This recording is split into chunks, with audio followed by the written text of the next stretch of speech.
Bonjour à tous, vidéo vintage Ifivar Emmanuel. Donc, ce sera une vidéo en deux étapes. Le unboxing tout seul, ici et maintenant. Et plus tard ce soir, avec une invitée surprise qui viendra écouter avec moi ce qu'elle donne. Et elle va amener ses disques à elle, ses disques références. Et on fera un débrief de tout ça dans la deuxième partie de la vidéo. Bon, ce sera une seule vidéo après, une fois édité. Mais là, pour l'instant, donc on est... Qu'est-ce que j'ai reçu ce matin? Klipsch RP600M2.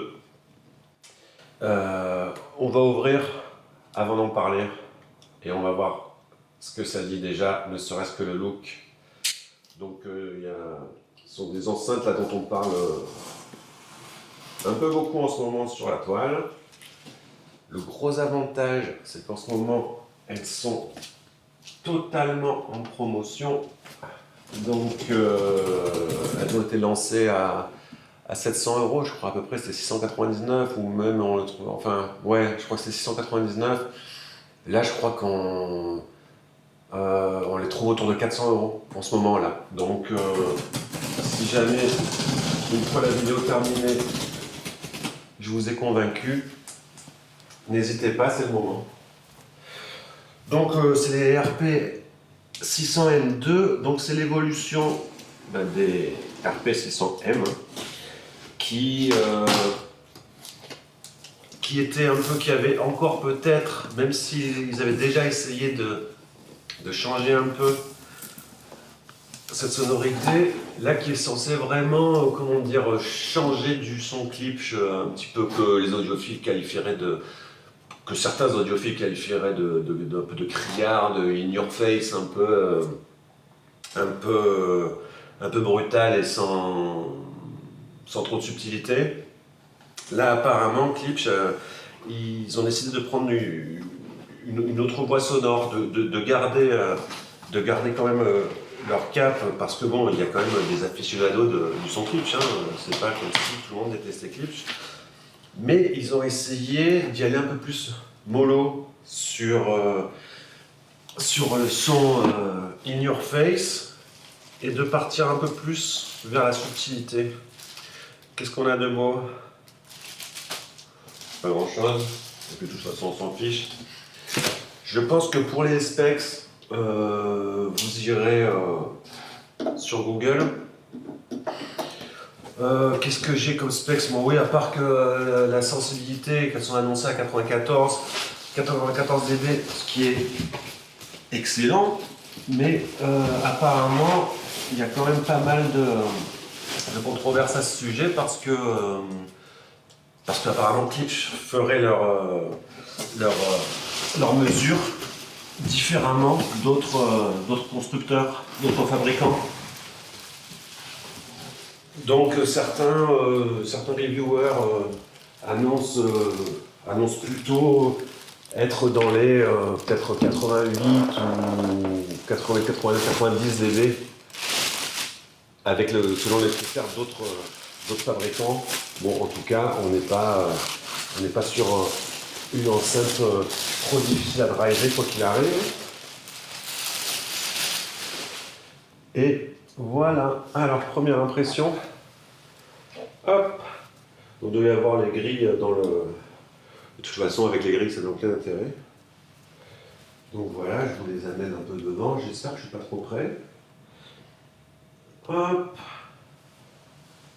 côté et derrière. Alors on va s'attarder un peu sur le derrière, parce que sur la face arrière, parce que c'est ce qui change pas mal de la version 1, de la première version de la RPM600, de la RP600M, pardon. Sur la RP600M, il y avait le vinyle, la finition vinyle, qui était aussi sur l'arrière. Et moi, effectivement, je trouvais que ça faisait un effet pas top. Donc là, c'est beaucoup plus sobre. Il y a les vents hein, à l'arrière. Et ils ont aussi changé les borniers, donc les borniers en métal qui font bien costaud. Et les jumpers là, qui servent, parce que comme il y a deux borniers pour ceux qui veulent, les gens qui veulent bicabler ou bi-amplifier, pardon, bah, du coup il y a les jumpers si vous ne bi-amplifiez ou ne bicablez pas. Donc les jumpers il y avait avant, c'était juste les classiques plaques de métal pour relier les borniers. Là on a des petits jumpers super sympas. Bon voilà, ça fait un peu plus audiophile, on va dire, que la version précédente. Elles sont balèzes, hein. Elles pèsent leur poids. Hein. Donc, ouais, bon, elles sont magnifiques. Hein. Donc,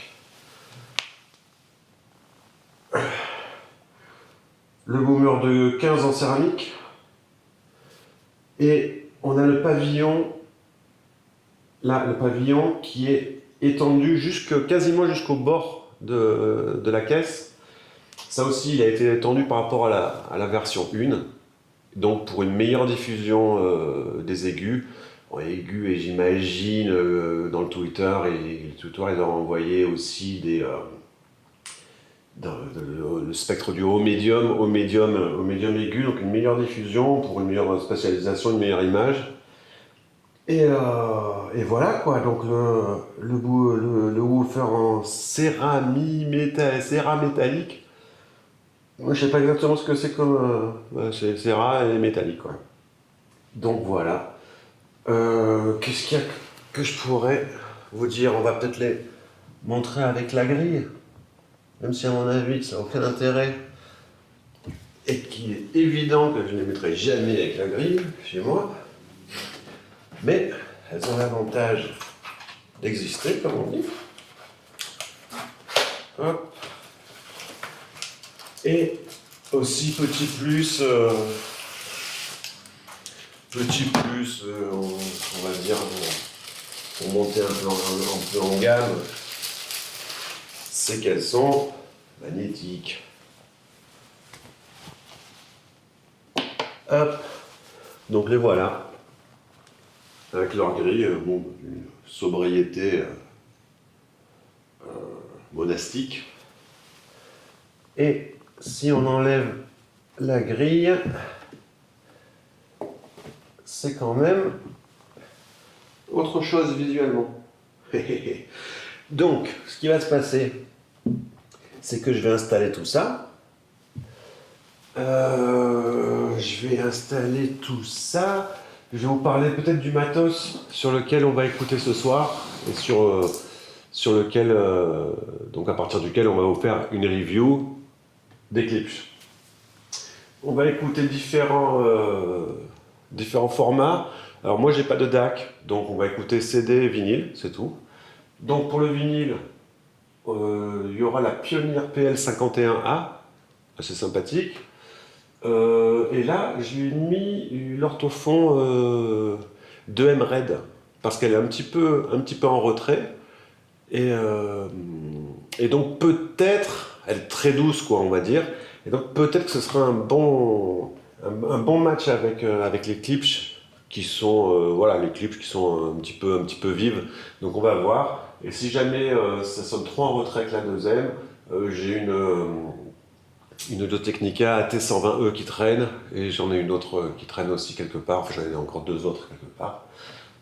Donc PL51A, orthophon 2M, lecteur CD Tech, c'est d'une chaîne MIDI des années quoi ça, 90, je pense début 90, soit 80 peut-être, non début 90, que j'avais récupéré. Et en électronique ampli, là on a le Sansui AU5500, donc de 1976 ou 77. Donc de toute façon, ampli platine, on est sur du très très vintage, bon, c'est quand même vintage IFIVAR à la base. Pourquoi les clips? Pourquoi les enceintes modernes? Parce que j'ai le sentiment que, de plus en plus, que au moins un élément moderne avec les nouvelles techniques, parce que quand même les enceintes, ça a bougé, quoi. Je veux dire, il y a eu des innovations, il y a eu plein d'innovations. Donc je pense qu'un élément vintage, moderne, pardon, dans un setup vintage, ça peut quand même amener amener quelque chose de plus, quoi. Et après, bon, bah, le choix des clips, bah, c'est leur look totalement vintage, en fait, hein. Ça m'a aidé pour le choix, pas tant que ça, parce que bon, j'ai quand même regardé pas mal de reviews qui étaient très très bonnes, mais il y a quand même un aspect esthétique et pour s'intégrer dans un setup vintage. Donc voilà, parce qu'il y a de très bonnes enceintes biblio, euh, et même éventuellement moins chères, hein, ou en tout cas un peu dans les mêmes gammes de prix, et des LAC, des CQ audio. Qu'est-ce que j'avais regardé aussi? Il y a des Wharfdale, il y a des Kef, mais les trois quarts, là, elles ont un look genre futuriste, qui, moi, enfin, futuriste ou peut-être juste actuel, futuriste pour moi, bon, qui me convient pas du tout, quoi. Il y a un moment donné où c'est chacun voit midi à sa porte, et moi, je sais que le look importe peut-être pas à 50%, mais enfin, quand même, ce sont des objets qu'on a au quotidien chez soi, quoi, hein, dans le salon généralement, pour la majorité des gens, hein, qui sont non audiophiles, qui n'ont pas enfin, audiophiles, qui n'ont pas la capacité d'avoir de pièces d'écoute dédiées, etc. Donc on vit avec, et si c'est sympa de les regarder, il faut que ce soit sympa à écouter, ça c'est évident, et puis que ce soit sympa à regarder au quotidien, même quand on n'écoute pas de musique. Voilà, donc bah, le unboxing est fait, elles sont là. Moi, en attendant la copine qui va venir quand elle sort du boulot, je vais brancher tout ça. Je vais pas vous mentir que je vais commencer à écouter tout seul, hein. Mais on se retrouve plus tard avec l'invité surprise. À tout à l'heure. Ça tourne. Ah ouais, Ça tourne et ça enregistre. Alors, on se voit là en plus, on n'est pas trop mal. Décale-toi un tout petit peu à droite, toi. T'es combien de temps, moi je suis un peu aveuglée. Hein, Non, on est pas mal. Ouais, comme ça. Regarde, on est bien tous les deux. Et avec les lunettes, ça fait pas que du reflet, nos lunettes? Je sais pas, on verra. On s'en fout. Alors, bonsoir. Deuxième quoi? Attends, on va la refaire. Oui, parce qu'on bougeait tout ce montage. C'est deuxième quoi? Puisque j'ai fait la première, c'est deuxième partie, merci. Bonsoir, deuxième partie de la vidéo sur les Klipsch RP600M2 avec le special guest, enfin pardon, mais c'est genre parce que c'est en anglais, tu vois. Ouais. La special guest, Laetitia, enchantée. Enchantée. Bonjour. Bonjour. Bonsoir, désolé, je transpire des mains. Ouais, Ouais, c'est dégueulasse. Donc là, ce qu'on va faire, c'est vous présenter les disques qu'on va écouter pour tester ces enceintes. On vous fera la review une fois qu'on aura écouté tout ça. Parce que bon, ben, on ne peut pas passer la musique, hein, comme vous l'aurez deviné. Donc je vais laisser la parole à Laetitia. Merci Manu. qui va nous présenter les disques qu'elle a choisis pour ce soir. Alors, d'abord, Boy Archer. Électro, dark, contemporain, très beau, et à mon avis, ça va être pas mal. Ok. Ouais. Là, on part sur un petit peu plus profond, plus classique, du Dead Can Dance. Donc là, Jonathan a des belles voix, et il y a une très très belle production, donc ça va être chouette. Frisson garanti aussi, Mogwai, belle production également, beaucoup d'instruments, beaucoup d'émotions aussi. Ouais, ça va être dur. Ouais, ça va être dur. Ouais. Là, ça c'est juste pour me faire plaisir. Très bien. Ouais.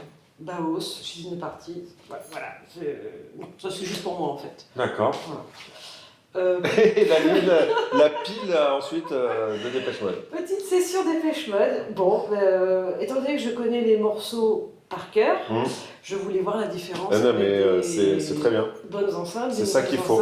Donc, je choisirais peut-être un des moins connus des morceaux de cet album-là, Rush, mais voilà, ça va être. Ça va être quelque chose. Bien. Ouais. Un morceau plus froid, probablement Street.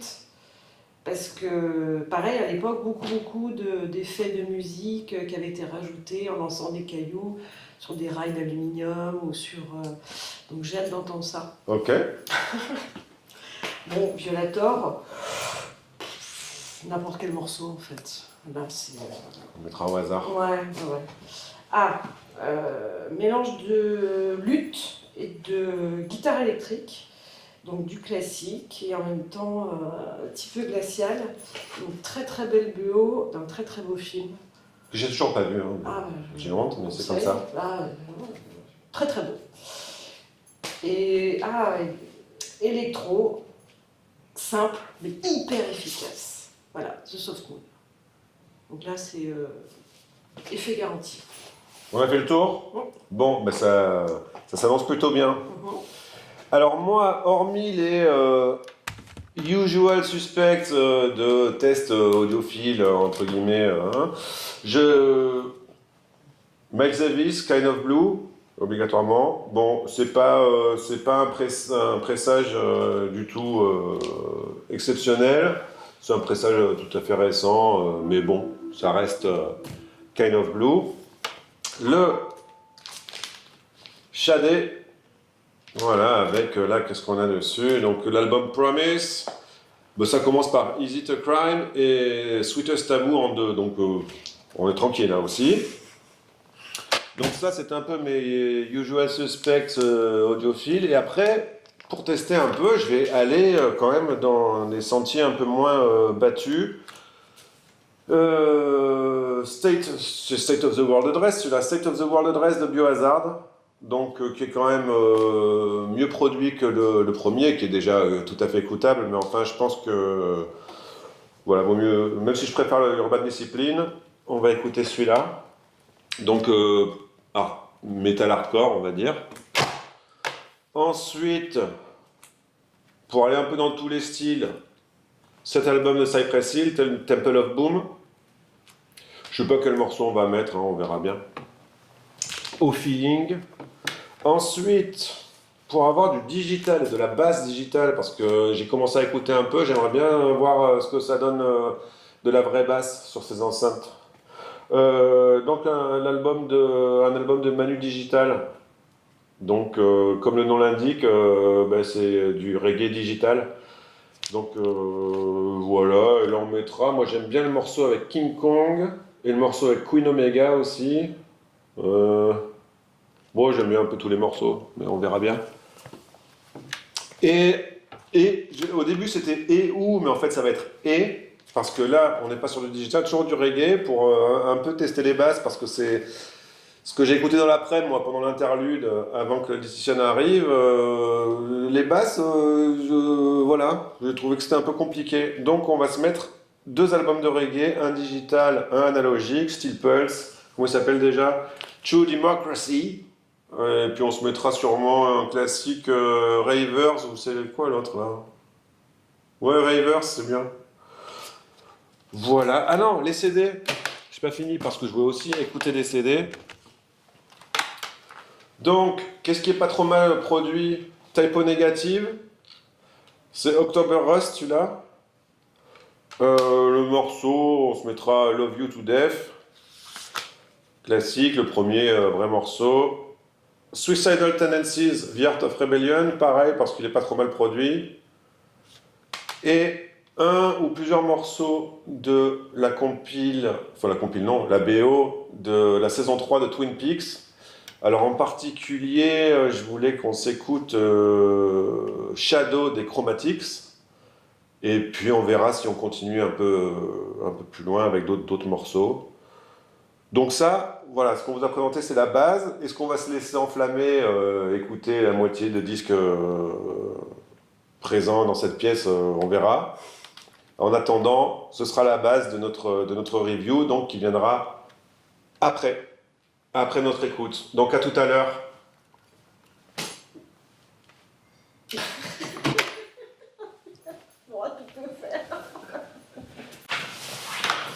Alors, on est de retour pour le jugement, la review des Klipsch RP600M V2.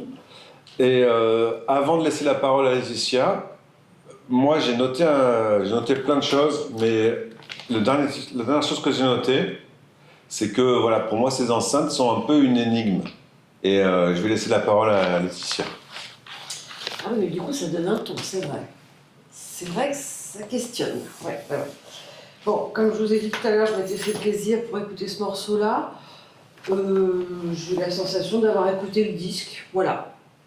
Bon, j'aime le morceau, donc pas objectif. Par contre, quand on écoute de l'électro, ça marche bien. Aussi bien Boy Archer, alors les morceaux comme Modulation ou Pain, nickel.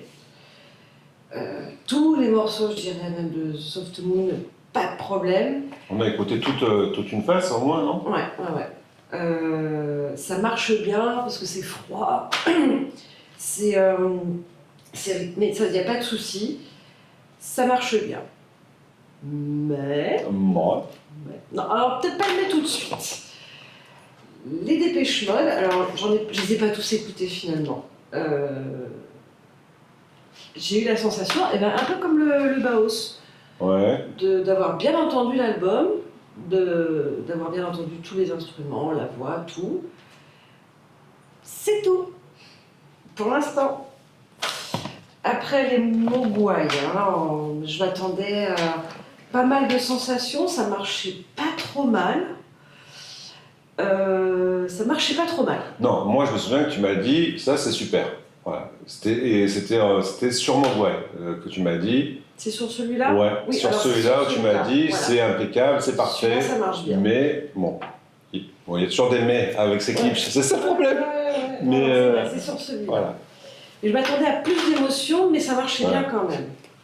Pardon. Bon, après, ça tombe peut-être à beaucoup, je sais pas. Voilà. La BO de Only Lover Left Alive. Alors, je ne vous dirai pas le nom de l'artiste parce qu'il a un nom très compliqué. À moins que tu te sentes. Moi, je vois rien. Voilà. En plus, on voit rien. Bon, un super joueur de lutte. Non, magnifique. Très beau, on entend tout. Mais je m'attendais à mieux. Ouais. Et voilà, Denkel Dance, c'est pareil. J'ai l'impression d'entendre quand même le morceau, d'entendre tous les instruments, mais ça manque un peu de profondeur. J'ai l'impression que les instruments sont tous alignés.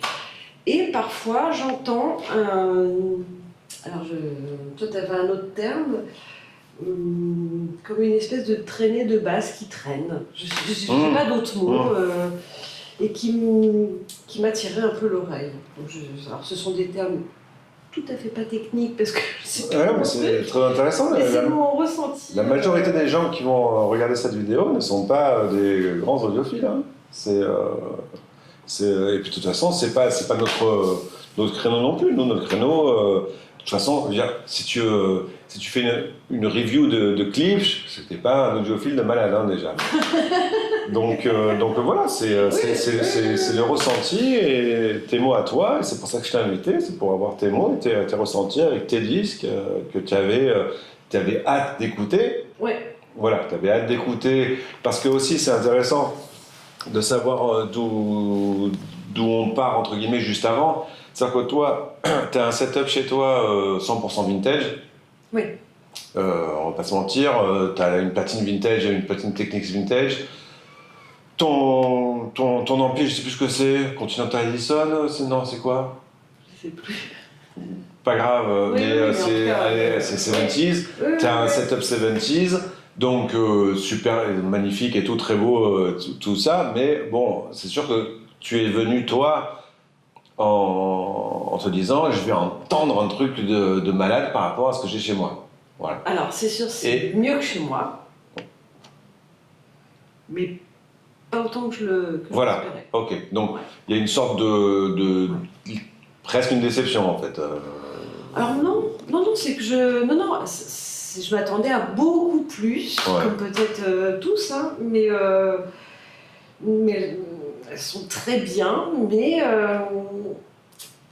manque d'émotion, Ok. manque de profondeur, manque de... Mais sur l'électro, ça marche bien, Ouais. je trouve.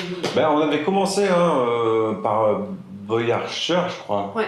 Et effectivement, Ça on fonctionne commence sur bien. Boy Archer, super sympa. Et au fur et à mesure, presque des disques qu'on écoutait, enfin de tes disques, parce qu'on a commencé, on a Ouais. commencé par tes disques, j'ai l'impression qu'au fur et à mesure, on se lassait des enceintes. Oui, parce que j'ai fait d'abord électro et après de plus Oui, en tu as essayé plus, de plus en plus dans dans l'émotion, et Et plus on allait dans l'émotion, moins on était conquis, quoi. c'est ça. C'est un peu ça? Ouais, c'est un peu ça. Bon. Tu as quelque chose à rajouter pour l'instant? Non, je te couperai la parole tout à l'heure, sûrement. Avec grand plaisir. Alors, donc, moi, à part le fait que ce soit une énigme, je ne sais pas si je vais développer un peu l'énigme, c'est qu'effectivement, c'est vraiment selon les morceaux qu'on écoute, c'est bien, c'est moyen, c'est super, c'est pas terrible. Et donc, ça, bon, c'est pas le, comment dire, c'est pas le signe d'une grande enceinte, quoi. C'est bon. Je vais essayer d'être plus précis parce que j'avais pris des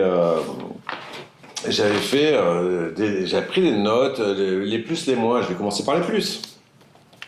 Donc les plus, c'est que c'est une enceinte effectivement très dynamique. Donc elle est donnée à 94 dB, quand j'en parlais avant dans la vidéo présentation. Donc effectivement, même quand on est à bas volume,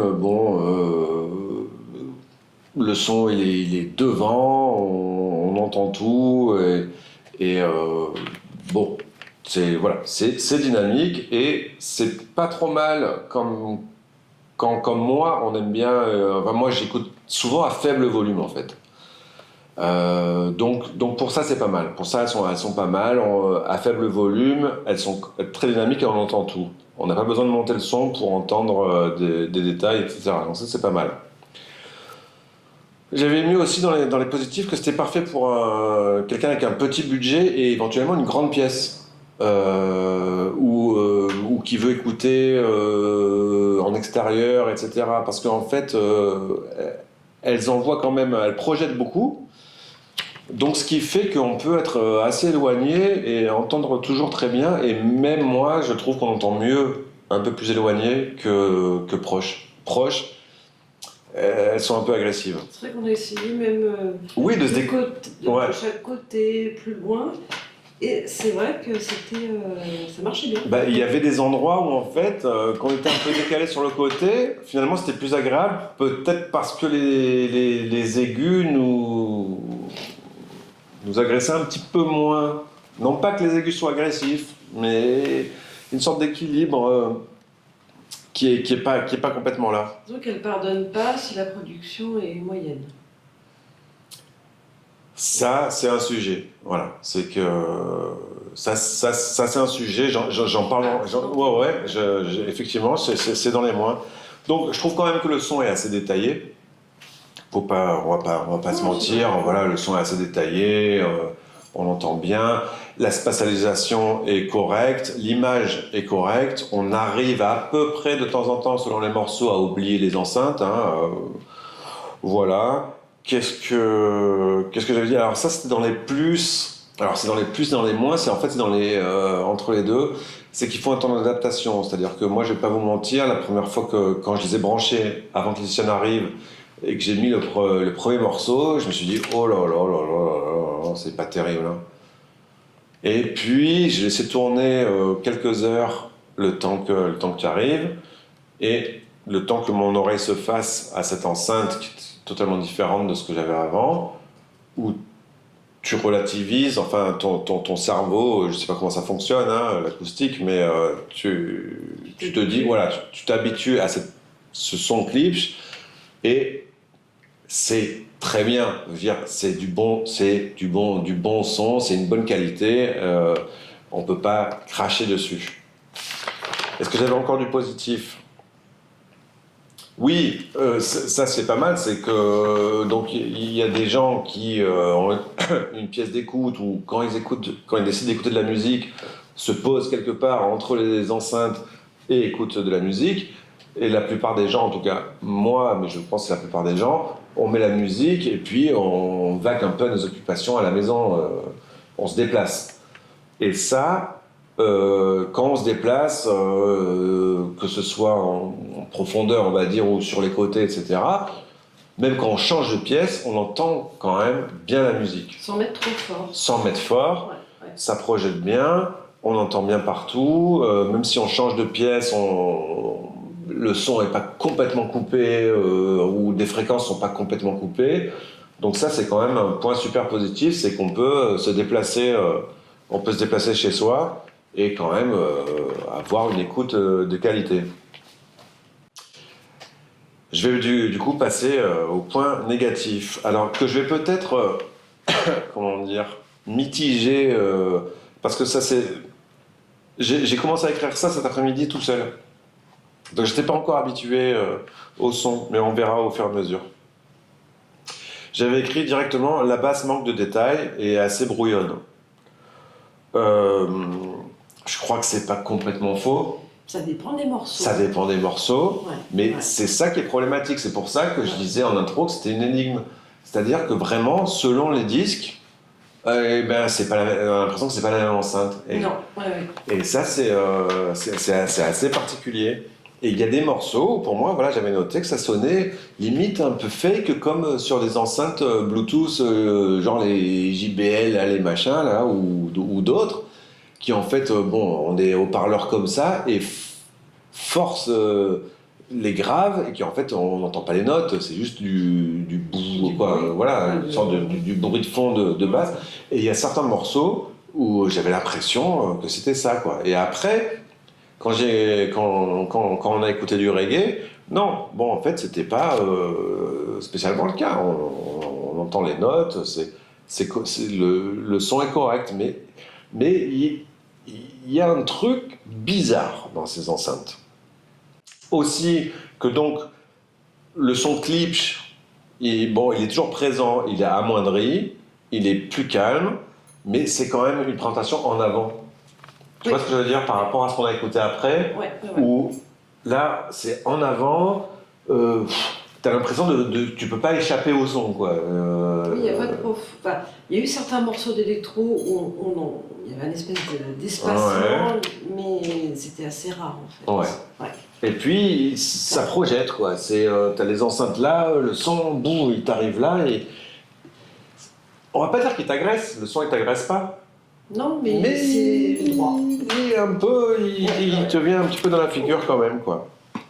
Et comme elles sont petites, si on les met assez basses, du coup, on a l'impression d'en perdre peut-être un peu. Oui, il n'y a pas trop de hauteur. Alors après, on va quand même être fair play avec Klipsch, c'est que l'installation, là, elle est un petit peu à l'arrache.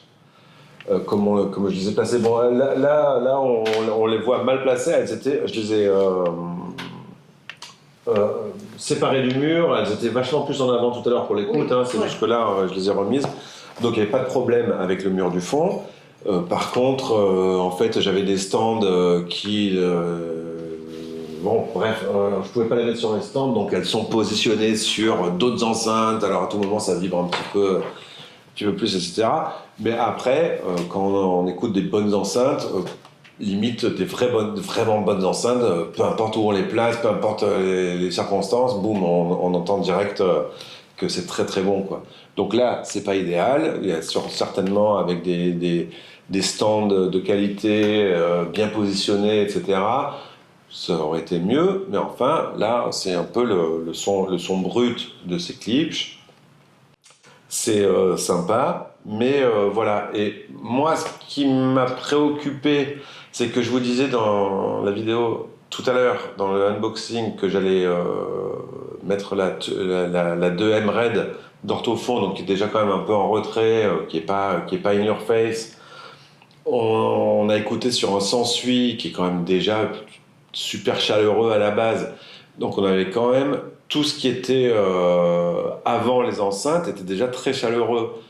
Et malgré ça, on était quand même sur un son assez sec. Sec, ouais. Ouais, hein, un son assez sec. Donc, si on a une électronique un peu plus brutale et une cellule un peu plus dynamique, ça risque de piquer un peu les oreilles. Et effectivement, donc là, dans le négatif, j'avais noté exactement, tu vois, ce qu'on disait tout à l'heure, que ça ne pardonne pas les enregistrements. Ouais, c'est ça. Et donc, ça, on va être obligé de faire une petite comparaison, même si c'est absolument incomparable au niveau du prix et de la gamme. Bon, en plus, sans parler de prix, sans parler de gamme, là, on est sur des bibliothèques de voix et on a écouté un ou deux morceaux avec des colonnes 4 voix, voilà, et des Sonus Faber, donc les Lumina 3. Donc on s'est écouté quand même après pour essayer d'avoir un petit peu ce qui nous manquait sur les clips, c'est-à-dire un petit peu d'émotion. On s'est dit, bon, on va quand même, pour voir un petit peu, se brancher. Pour comparer, même si c'est absolument pas comparable, mais Mais qu'est-ce qu'on s'est dit? Qu'au final, Ouais, je te laisse les positifs. qu'au final, c'était pas si mal. Non. Hein, que... Il n'y avait pas... Ah, évidemment, il y a de la différence, mais... Non, j'étais étonnée. Du coup, ça a relevé le niveau. Ouais. C'est-à-dire que la sorte de micro-déception qu'on pouvait avoir sur ces clips, quand on a écouté les Lumina 3, bon, évidemment, c'était supérieur. Mais effectivement, c'est exactement ce que tu dis, on a relativisé ce qu'on avait entendu. En plus, on a écouté les mêmes morceaux. Donc vraiment, on pouvait comparer à 10 minutes près. Alors, de toute façon, comme je disais, là, on compare deux matériels totalement incomparables. C'est les Lumina 3, c'est 5 fois le prix. C'est du vrai haut de gamme. Et donc voilà, on ne compare pas deux enceintes dont le prix est multiplié ou divisé par 5. Mais elles ne sont pas 5 fois moins bien. Mais voilà, c'est ça. Alors, c'est une énigme dans le sens où moi, je ne sais pas si j'ai envie de dire que ce sont des bonnes enceintes, si ce sont des enceintes moyennes, si ce sont de très bonnes enceintes pour le prix et les dimensions. Oui. C'est, j'ai du mal à avoir un avis tranché et définitif. Toi, tu les prendrais chez toi? Ah, moi, je les prendrais chez moi. Ouais. Oui. Ok.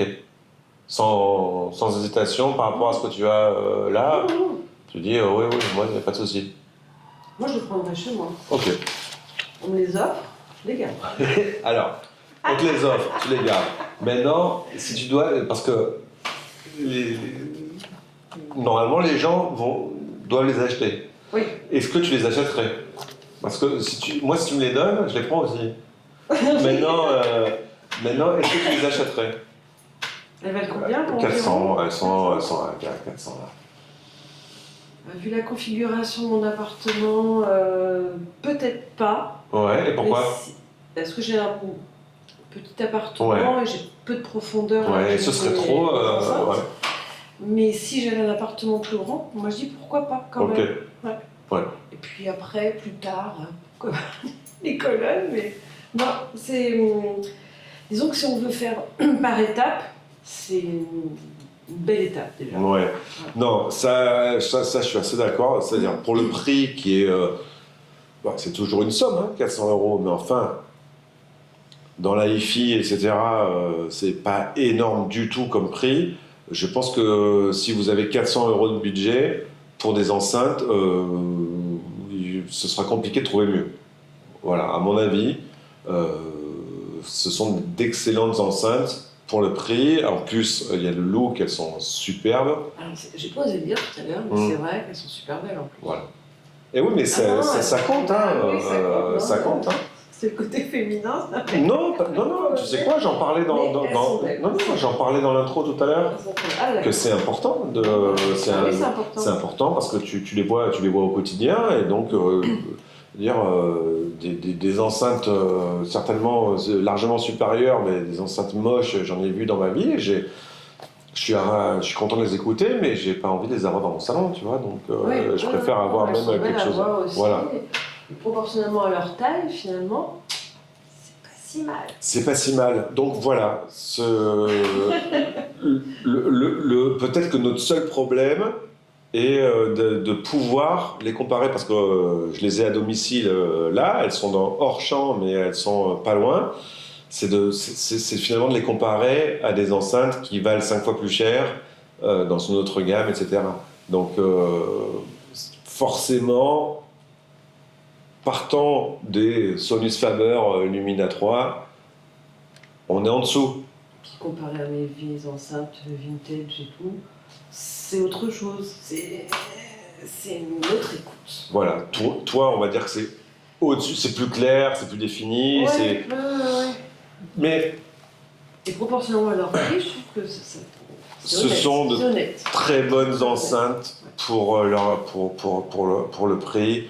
Je pense que c'est difficile de faire mieux dans cette gamme de prix. Mais en fait, dernière chose peut-être que je voulais aborder, c'est quelle est la différence finalement, quelles sont les différences entre, on va dire, ces clips-là et les Lumina 3. C'est ce dont tu parlais tout à l'heure. Je pense que ça va pas forcément être dans le détail, ça va pas être forcément si l'image, la spatialisation aussi forcément un petit peu, mais ça va être dans l'émotion. Ouais. Voilà. C'est vraiment le premier mot qui est sorti tout à l'heure. C'est ce qui est sorti tout à l'heure chez toi directement, c'est-à-dire que quand on passe sur quelque chose qui est quand même plus haut de gamme, eh bien, c'est plus vraiment dans l'oreille que ça se passe, c'est dans le corps, c'est inexplicable. Et il y a des émotions qui passent. Voilà. Et donc, je sais que, tu vois, je t'avais dit que quand Lucie avait écouté les Lumina 3, qu'elle avait les larmes aux yeux. Pour la première fois, pendant les 5 premières minutes. On finit par les oublier en plus, ces enceintes. On se focalise sur la musique. Enfin, là, on apprécie la musique différemment, avec une profondeur, avec un espace qui est complètement différent. Et on peut même redécouvrir certains morceaux d'ailleurs, dont on n'avait pas toutes les facettes. Et puis en plus, on a la sensation de mieux entendre le morceau sans forcément que ce soit fort. Non seulement tu n'as pas besoin que ce soit fort, mais ce qu'il y a, c'est que c'est tellement équilibré et qu'il n'y a rien qui t'agresse à l'oreille. Non. Ce qui peut arriver avec les clips ou avec d'autres enceintes par rapport aux Lumina 3, c'est que les Lumina 3, elles pardonnent énormément aussi, elles sont tellement excellentes qu'elles pardonnent aussi les mauvais enregistrements, qui vont avoir du coup un côté, les mauvais enregistrements vont avoir un côté un peu kitsch, un peu sympa, un peu marrant, alors que sur des clips, oh là, s'il y a un peu trop d'aigus, on va l'entendre, il va nous... C'est plat. Ouais, voilà, ça reste, c'est plat. C'est quel album que tu as écouté qui était peut-être très peu, qui était très plat? Biohazard, je crois. Non? Je crois, ouais.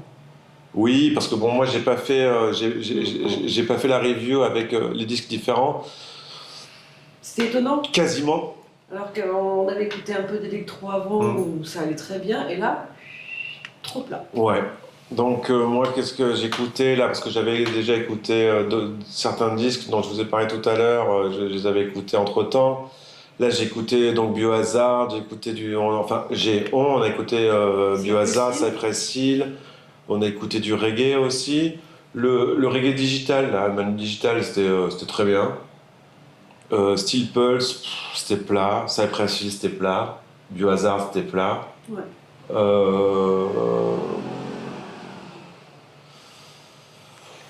Voilà. Alors, c'est peut-être... Il faut pas rester sur une... Enfin, il faut pas rester, on fait ce qu'on veut, mais j'ai pas envie, disons, de rester sur une image négative sans ça, qui sont excellentes pour 400 €. Quand on les compare à des enceintes au Sonus Faber qui coûtent, on passe de 400 à 2200, il n'y a pas photo. Et on n'est pas sponsorisé. On n'est pas sponsorisé ni par Sonus Faber ni par Klipsch. D'ailleurs, Klipsch et Sonus Faber, si vous entendez, on est chaud. Mais effectivement, donc c'est 5 fois plus cher, c'est ça, 4 x 5, 20 à peu près. C'est 5 fois plus, les Sonus Faber sont 5 fois plus chères. Est-ce qu'elles sont 5 fois meilleures? Non. Voilà. On est d'accord. On est d'accord. On est d'accord. On est, en fait, moi, j'ai envie de dire que Klipsch, avec ces Klipsch-là, on est à la limite de l'audiophilie, on est à la limite du haut de gamme. Ça, on rentre pas dedans juste, mais c'est comme s'il y avait un pied dedans et un pied à l'extérieur. Voilà, on est. Ça, et c'est parfait, ça, justement, comme tu disais tout à l'heure, pour rentrer, pour augmenter un peu son setup, pour progresser un peu dans le son avec un budget tout à fait correct. C'est très bien. C'est-à-dire, si vous partez d'enceinte de mini-chaîne Sony, Ah ça, évidemment, oui. là, voilà. Et lancez-vous à fond. Après, si vous êtes déjà dans... Après, est-ce qu'elles existent un peu plus hautes? Oui, bien sûr, Klipsch, ils font des... Alors, faut peut-être pas hésiter, en fait. Faudrait essayer. Faudrait les entendre, faudrait voir si les basses sont vachement améliorées, etc. Mais effectivement, de toute façon, c'est ce qu'on disait à un moment donné, c'est que les comparaisons qu'on vient de faire sont incomparables. Il aurait fallu comparer des colonnes Klipsch à des colonnes Sonus. À mon avis, on aurait eu à peu près le même... Mais bon, on sait que ce sont des biblios à 400 €. Pour 400 €, vous en avez pour votre argent. Ça, c'est évident. C'est clair, ça envoie, c'est précis, c'est dynamique. Vous pouvez mettre volume minimum, vous écoutez la musique tranquille, vous montez un peu, Se déplacer. vous pouvez vous déplacer dans toutes les pièces, vous entendrez toujours votre musique clairement. Donc voilà, donc on est déjà dans un niveau supérieur d'enceinte. Est-ce qu'on rentre dans l'audiophile et dans le haut de gamme? Presque, voilà. C'est la frontière, et en même temps, le prix, il est loin de la frontière. 400 €, on est loin de la frontière de l'audiophilie. Donc c'est, comment on dit, il y a good value en anglais, qui veut dire ce qu'il veut dire. Nous, on n'a pas ça. On en a pour notre argent. Oui, voilà, c'est un bon rapport qualité-prix. Voilà, c'est ça. Excellent rapport qualité-prix. Donc, et particulièrement pour les fans de musique électro. Non, je sais pas. C'est pas faux. Peut-être. Non, mais c'est pas faux. Je pense que pour des enregistrements relativement modernes, pas enregistrés sur des grippins dans les années 60, ça peut être très très très très bien. Faudrait qu'on en réécoute plein d'autres pour voir si ça marche bien. D'enceinte ou de... Non, de musique électro. De musique électro. Peut-être pas ce soir, parce qu'il commence à se faire tard pour les voisins, mais avec plaisir. D'accord, on fait ça. Bon, j'espère qu'on vous a aidé. On a été assez... comment dire? Comment on dit? Oui, on a parlé de tout. On a parlé un peu de tout, voilà. On a essayé de tout vous dire. Complet. Voilà, on a été assez complet. On vous dit à bientôt. Merci de nous avoir suivis jusque-là. Tu dis au revoir. À bientôt. Au revoir. Au revoir.